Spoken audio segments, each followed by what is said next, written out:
Hello cricket ప్రేమికులారా, welcome back to the channel. నా videos చూస్తున్న వారందరికీ చాలా థ్యాంక్స్.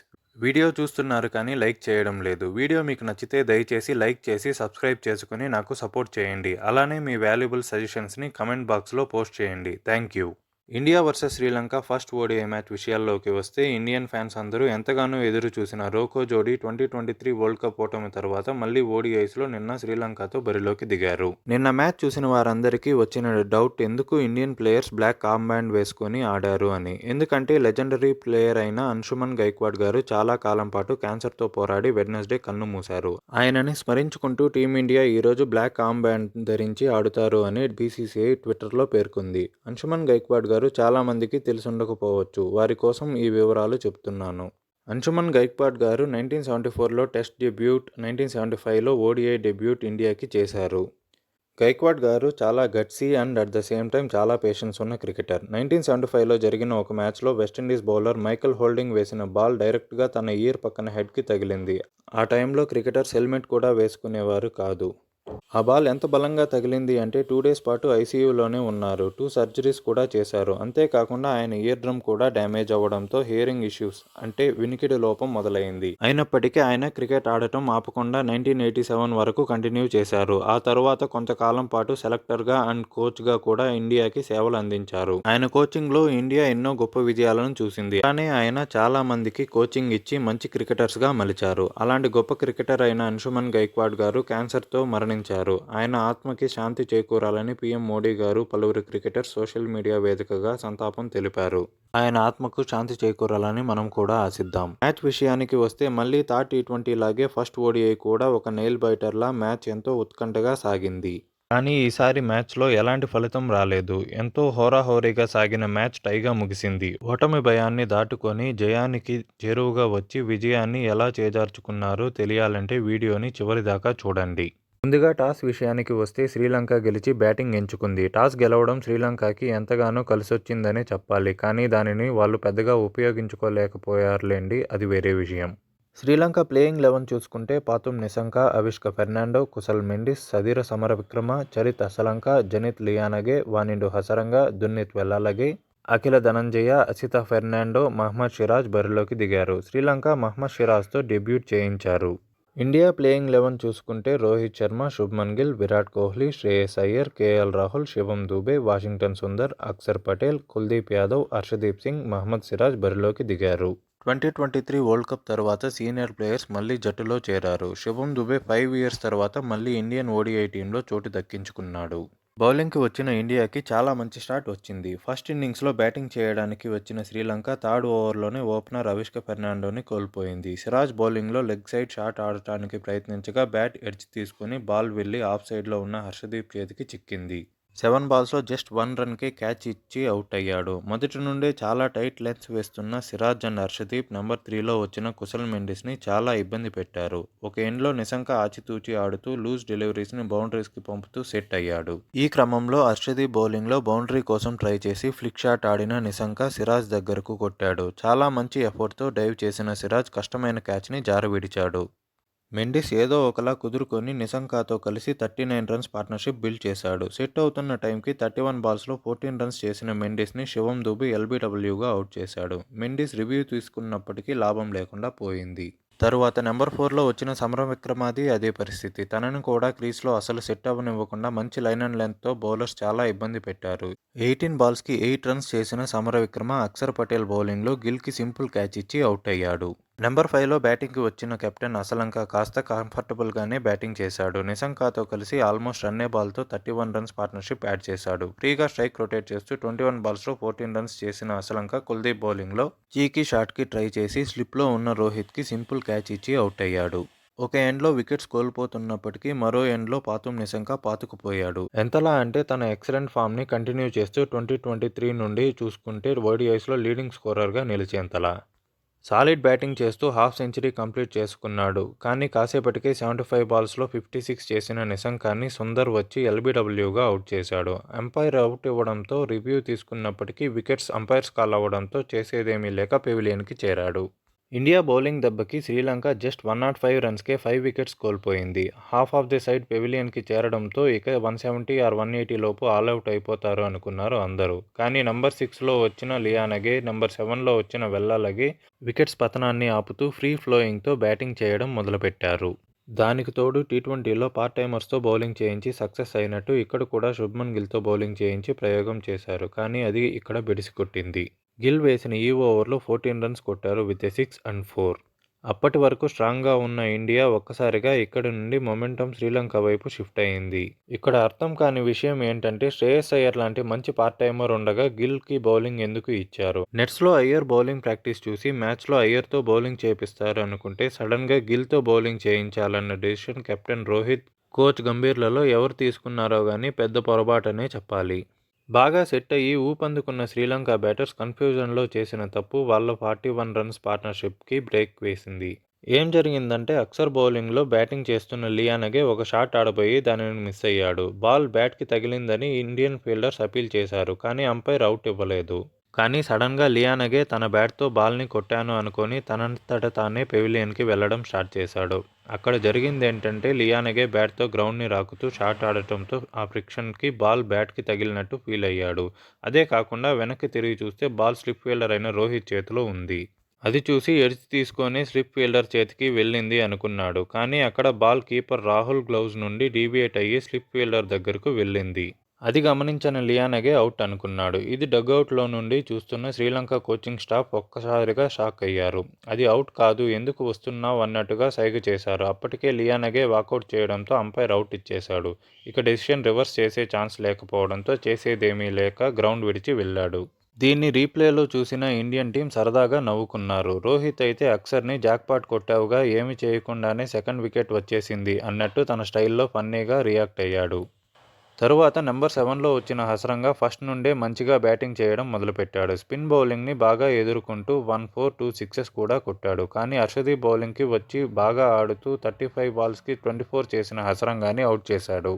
ఇక టెయిలెండర్స్ బ్యాటింగ్కి వచ్చారు. త్వరగా ఆలౌట్ అయిపోతారు అనుకున్న ఇండియన్ టీంకి షాక్ ఇస్తూ అప్పటికే క్రీజ్లో బాగా సెట్ అయిన వెల్లాలగే షాట్స్ ఆడటం మొదలుపెట్టాడు. ఈ క్రమంలో హాఫ్ సెంచరీని కూడా పూర్తి చేసుకున్నాడు. ధనంజయ తనకు మంచి సపోర్ట్ని అందించాడు. వాళ్ళిద్దరూ ఏకంగా జస్ట్ 39 బాల్స్లో 40 రన్స్ పార్ట్నర్షిప్ యాడ్ చేశారు. 21 బాల్స్లో 17 రన్స్ చేసిన ధనంజయాని మళ్లీ హర్షదీపే అవుట్ చేశాడు. 180 లోపు అవుట్ అవుతారు అనుకున్న శ్రీలంకని లియానగే, హసరంగా, ధనంజయ కాంట్రిబ్యూషన్స్తో వెల్లాలగే 230 వరకు తీసుకెళ్లారు. దున్నెత్ వెల్లాలగే 67 రన్స్తో శ్రీలంకకి లీడింగ్ స్కోరర్గా నిలిచాడు. అక్సర్ పటేల్ ఎక్సలెంట్ బౌలింగ్ వేసి 10 ఓవర్స్లో జస్ట్ 33 రన్స్ ఇచ్చి 2 వికెట్స్తో ఇండియాకి లీడింగ్ వికెట్ టేకర్గా నిలిచాడు. 231 రన్స్ పెద్ద టార్గెట్ కానప్పటికీ ఈ పిచ్ పైన ఆ రన్స్ చేయడం కాస్త కష్టంగా ఉంటుంది. సెకండ్ ఇన్నింగ్స్లో బ్యాటింగ్కి వచ్చిన ఓపెనర్స్ రోహిత్ శర్మ అండ్ శుభ్మన్ గిల్ ఇండియాకి వండర్ఫుల్ స్టార్ట్ ఇచ్చారు. కెప్టెన్ రోహిత్ సెకండ్ బాల్కే 6 కొట్టి మంచి ఇంటెంట్ని చూపించాడు. స్టార్టింగ్ నుండే ఇద్దరూ బాగా బ్యాటింగ్ చేశారు. కానీ బాల్ కాస్త ఓల్డ్ అయ్యే కొద్దీ బ్యాటింగ్కి కొంచెం కష్టంగా మారడం మొదలైంది. దీంతో ఒక పక్క రోహిత్ దుమ్ము లేపుతున్నప్పటికీ మరో ఎండ్లో గిల్ స్లో అయిపోయాడు. కానీ హిట్మ్యాన్ రోహిత్ మాత్రం ఆగకుండా శ్రీలంక బౌలర్స్ని క్రీజ్లో ఉన్నంతసేపు ఉతికి పారేశాడు. ఫ్యాన్స్ అందరికీ ఒక్కసారిగా సెవాగ్ ఆడుతున్నప్పుడు వస్తున్న కిక్ని చూపించాడు. రోహిత్ ఫుల్ టైం కెప్టెన్ అయినప్పటి నుండి తన ఆట తీరే మారిపోయింది. బ్యాటర్గా తన నంబర్స్ చాలా బాగా ఇంప్రూవ్ అయ్యాయి. ఇలా బ్యాటింగ్ చేసే క్రమంలో అసిత ఫెర్నాండో వేసిన ఒక బాల్కి అంపైర్ అవుట్ ఇచ్చాడు. రోహిత్ వికెట్ తీశాను అనుకున్న బౌలర్ కాస్త ఓవర్ యాక్షనే చేశాడు. కానీ లాస్ట్ సెకండ్లో గిల్ చెప్పడంతో రోహిత్ రివ్యూ తీసుకున్నాడు. డీఆర్ఎస్లో బాల్ వికెట్స్ని మిస్ అవుతూ పైకి వెళ్ళిందని తెలిసింది. దీని తర్వాత నుండి రోహిత్ మరింత దూకుడు పెంచి ఇండియా స్కోర్ని టాప్ గేర్లో పరుగులు పెట్టించాడు. ఈ క్రమంలో 47 రన్స్ వద్ద 6 కొట్టి జస్ట్ 33 బాల్స్లో హాఫ్ సెంచరీ కంప్లీట్ చేసుకున్నాడు. ఈ 6తో ఇంటర్నేషనల్ క్రికెట్లో 234 సిక్సెస్తో అందరికంటే ఎక్కువ సిక్సెస్ కొట్టిన కెప్టెన్గా రికార్డ్ సృష్టించాడు. అలానే ఇంటర్నేషనల్లో ఓపెనర్గా 15,000 రన్స్ చేసిన ప్లేయర్గా కూడా నిలిచాడు. సచిన్ తర్వాత వేగంగా ఈ ఫీట్ అందుకున్న ఓపెనింగ్ బ్యాటర్గా నిలిచాడు. సాఫీగా సాగిపోతున్న పార్ట్నర్షిప్ ఫస్ట్ పవర్ ప్లే ముగిసి స్పిన్నర్స్ యాక్షన్లోకి వచ్చినప్పటి నుండి రన్స్ కొట్టడం చాలా కష్టమయ్యింది. శ్రీలంక కెప్టెన్ స్పిన్ ఇంట్రడ్యూస్ చేశాక రోహిత్ కూడా స్లో అయ్యాడు. ఫీల్డ్ స్ప్రెడ్ అవ్వడంతో బౌండరీస్ రావడం నిలిచిపోయింది. దీంతో ఓపెనర్స్ ఇద్దరూ కాస్త ఆలోచనలో పడ్డారు. ఈ ప్రెజర్లో బౌండరీ కొట్టాలి అని షాట్కి ట్రై చేసిన గిల్ బ్యాట్ ఎడ్జ్ తీసుకొని బాల్ పైకి లేచింది. ఆల్మోస్ట్ ఏ కొలిజన్ మిస్ చేసుకొని కీపర్ కుశల్ మెండిస్ సింపుల్గా గ్లౌస్తో క్యాచ్ని అందుకున్నాడు. 35 బాల్స్లో 16 రన్స్ చేసిన గిల్ను వెల్లాలగే అవుట్ చేశాడు. దీంతో 75 రన్స్ ఫస్ట్ వికెట్ పార్ట్నర్షిప్కి బ్రేక్ పడింది. దీంతో అందరూ ఎదురు చూసిన సిచ్యువేషన్ రానే వచ్చింది. నౌ రోకో జోడీ is on field for batting. Number 3లో వచ్చిన కోహ్లీ కాన్ఫిడెంట్గా ఇన్నింగ్స్ని స్టార్ట్ చేశాడు. 50 కంప్లీట్ చేసుకున్నాక రోహిత్ కూడా స్లో అయిపోయాడు. 33 బాల్స్లో 53 స్కోర్ చేసిన రోహిత్ నెక్స్ట్ 13 బాల్స్లో జస్ట్ 5 రన్స్ చేయగలిగాడు. దీంతో బౌండరీస్ చేయాలని ట్రై చేశాడు. But bad luck. 47 బాల్స్లో 58 రన్స్ చేసిన రోహిత్ కూడా వెళ్లాలగే బౌలింగ్లోనే ఎల్బీడబ్ల్యూగా అవుట్ అయ్యాడు. 2023 వరల్డ్ కప్ నుండి రోహిత్ నెంబర్స్ చూసుకుంటే బౌలర్స్ గుండెల్లో వణుకు పుట్టేలా ఉన్నాయి. వచ్చామా, కొట్టామా, వెళ్ళామా అన్నట్టు ఆడుతున్నాడు. సెవాగ్ వైబ్స్ తీసుకొస్తున్నాడు ఫ్యాన్స్కి. హిట్ మ్యాన్ తన మాస్ బ్యాటింగ్తో. తరువాత లెఫ్ట్ రైట్ కాంబినేషన్ కోసం నంబర్ 4లో వాషింగ్టన్ సుందర్ని అబ్ది ఆర్డర్ పంపారు. బట్ అది వర్కౌట్ అవ్వలేదు. 4th ఇన్నింగ్స్ని బాగా స్టార్ట్ చేసిన సుందర్ని అఖిల ధనంజయ 4 బాల్స్లో 5 రన్స్కే ఎల్బీడబ్ల్యూగా అవుట్ చేశాడు. అంపైర్ అవుట్ ఇవ్వడంతో సుందర్ రివ్యూ తీసుకున్నప్పటికీ వికెట్స్ అంపైర్స్ కాల్ అవ్వడంతో పెవిలియన్కి వెళ్లాడు. నెంబర్ 5లో వచ్చిన అయ్యర్ టైమ్లీ బౌండరీస్తో బాగా స్ట్రైక్ రొటేట్ చేయడం స్టార్ట్ చేశాడు. స్కోర్ బోర్డ్ని మూవ్ చేస్తూ కోహ్లీతో కలిసి మంచిగా పార్ట్నర్షిప్ బిల్డ్ చేశాడు. కోహ్లీ కూడా కొంచెం స్లోగా స్టార్ట్ చేసినప్పటికీ 22nd ఓవర్లో బ్యాక్ టు బ్యాక్ ఫోర్స్ కొట్టి మంచి టచ్లోకి వచ్చాడు. బట్ కాసేపటికే హసరంగా ఒక ఎక్సలెంట్ డెలివరీతో కోహ్లీని ఎల్బీడబ్ల్యూగా అవుట్ చేసి స్మూత్గా సాగుతున్న పార్ట్నర్షిప్కి బ్రేక్ వేశాడు. కోహ్లీ రివ్యూ తీసుకున్నప్పటికీ ఆల్ 3 రెడ్స్ రావడంతో పెవిలియన్కి వెళ్లాల్సి వచ్చింది. మళ్లీ నెక్స్ట్ ఓవర్లోనే అసిత ఫెర్నాండో ఒక ఎక్సలెంట్ ఇన్స్వింగర్తో అయ్యర్ని బౌల్ చేశాడు. బ్యాక్ టు బ్యాక్ ఓవర్స్లో వికెట్ కోల్పోయిన ఇండియా కాస్త కష్టాల్లోకి వెళ్ళింది. ఆ తర్వాత నెంబర్ 6లో వచ్చిన కేఎల్ రాహుల్ అక్షర్తో కలిసి ఇన్నింగ్స్ని చక్కదిద్దడం స్టార్ట్ చేశాడు. 132 ఫర్ 5తో కష్టాల్లోకి వెళ్లిన ఇండియాని నెమ్మదిగా రెస్క్యూ చేశారు. టార్గెట్ చిన్నది అవడంతో బాల్స్ ఎక్కువగా ఉండడంతో రిస్కీ షాట్స్ ఆడకుండా స్ట్రైక్ రొటేట్ చేస్తూ ఛాన్స్ వచ్చినప్పుడు బౌండరీస్ కొడుతూ టీమిండియాని గాడిలోకి తెచ్చారు. ఇద్దరూ ఆచితూచి ఆడి 6th వికెట్కి 57 రన్స్ యాడ్ చేశారు. విన్ అవ్వడానికి ఇంకా జస్ట్ 42 రన్స్ కావాల్సిన టైంలో రాహుల్ భారీ షాట్కి ట్రై చేసి 43 బాల్స్లో 31 రన్స్కి 189 ఫర్ 6 వికెట్స్ వద్ద అవుట్ అయ్యాడు. ఆ వెంటనే నెక్స్ట్ ఓవర్లో 57 బాల్స్కి 33 రన్స్ చేసిన అక్షర్ పటేల్ కూడా అన్ఫార్చునేట్లీ అశ్రీలంక బౌలింగ్లో కీపర్కి క్యాచ్ ఇచ్చి 197 ఫర్ 7 వికెట్స్ వద్ద అవుట్ అయ్యాడు. బ్యాక్ టు బ్యాక్ ఓవర్స్లో సెట్ అయిన రాహుల్ అక్షర్ అవుట్ అయిపోవడంతో డ్రెస్సింగ్ రూమ్లో కాస్త టెన్షన్ మొదలైంది. ఇంకా 55 బాల్స్లో 34 కావాల్సిన సిచ్యువేషన్లో నెంబర్ 8లో వచ్చిన శివం దుబే కుల్దీప్తో కలిసి 8th వికెట్కి 14 రన్స్ యాడ్ చేశాడు. తర్వాత 211 ఫర్ 8 వికెట్స్ వద్ద కుల్దీప్ కూడా అవుట్ అయ్యాడు. దీంతో నెక్స్ట్ వచ్చే బ్యాటర్స్ ఇద్దరు టైలెండర్స్ కావడం, పెద్దగా బ్యాటింగ్ ఎబిలిటీ లేకపోవడంతో మ్యాచ్ డౌటే అనుకున్నారు అందరూ. బట్ 33 బాల్స్లో 20 రన్స్ కావాల్సిన స్టేజ్లో సిరాజ్ దూబేకి చాలా మంచి సపోర్ట్ ఇచ్చాడు. దూబేకి స్ట్రైక్ ఇస్తూ తన వికెట్ని కాపాడుకుంటూ మంచి సపోర్టింగ్ రోల్ ప్లే చేశాడు. ఈ గ్యాప్లో శివం దూబే 2 సిక్సెస్ 1 4 కొట్టి స్కోర్స్ లెవెల్ చేశాడు. ఇంకా కన్ఫామ్గా విన్ అయిపోతాము, 15 బాల్స్లో జస్ట్ 1 రన్ కావాలి, ఇంకా 2 వికెట్స్ ఉన్నాయి అనుకున్నారు అందరూ. బట్ ఇక్కడే భయంకరమైన ట్విస్ట్ జరిగింది. అసలంక శివం దూబేకి వేసిన బాల్ తన లెగ్స్కి తగిలి వెళ్ళింది. దాంతో శ్రీలంక టీం అందరూ ఎల్బీడబ్ల్యూ కోసం అపీల్ చేశారు. బట్ అంపైర్ అవుట్ ఇవ్వలేదు. దాంతో శ్రీలంక కెప్టెన్ అసలంక రివ్యూ తీసుకున్నాడు. రివ్యూలో ఆల్ 3 రెడ్స్ రావడంతో థర్డ్ అంపైర్ దూబేని అవుట్గా డిక్లేర్ చేశాడు. లాస్ట్ నంబర్లో బ్యాటింగ్కి వచ్చిన హర్షదీప్ వచ్చి రాగానే ఫస్ట్ బాల్కి బిగ్ హీవ్ చేసి భారీ షాట్కి ట్రై చేశాడు. బట్ బాల్ బ్యాట్ని మిస్ అయ్యింది. శ్రీలంక ప్లేయర్స్ అపీల్ చేశారు. అంపైర్ అవుట్ ఇచ్చాడు. హర్షదీప్ రివ్యూ తీసుకున్నాడు. థర్డ్ అంపైర్ అవుట్ అని కన్ఫర్మ్ చేశాడు. మ్యాచ్ టై అయింది. గెలవాల్సిన మ్యాచ్లో పెద్ద బొక్క పడింది. ఇది అంతా ఒక ఫ్లోలో అలా జరిగిపోయింది. 75 ఫర్ 0తో ఉన్న స్టేజ్ నుండి లాస్ట్ 15 బాల్స్కి 2 వికెట్స్తో 1 రన్ కొట్టలేక మ్యాచ్ని మిస్ చేసుకున్నాం. అందుకే స్టార్టింగ్లో అన్నాను, గెలుస్తాము అనే ఆశ నుండి ఓడిపోతాము అనే భయాన్ని దాటుకొని జయానికి చేరువగా వచ్చి విజయాన్ని ఎలా చేజార్చుకున్నామో చెప్తాను అని. ఇప్పటి వరకు వన్డే ఇంటర్నేషనల్స్లో 44 మ్యాచెస్ మాత్రమే టైగా ముగిశాయి. అందులో ఇండియా 10 మ్యాచెస్తో సెకండ్ ప్లేస్లో ఉండడం విశేషం. ఫస్ట్ ప్లేస్లో వెస్టిండీస్ విత్ 11 మ్యాచెస్తో ఉంది.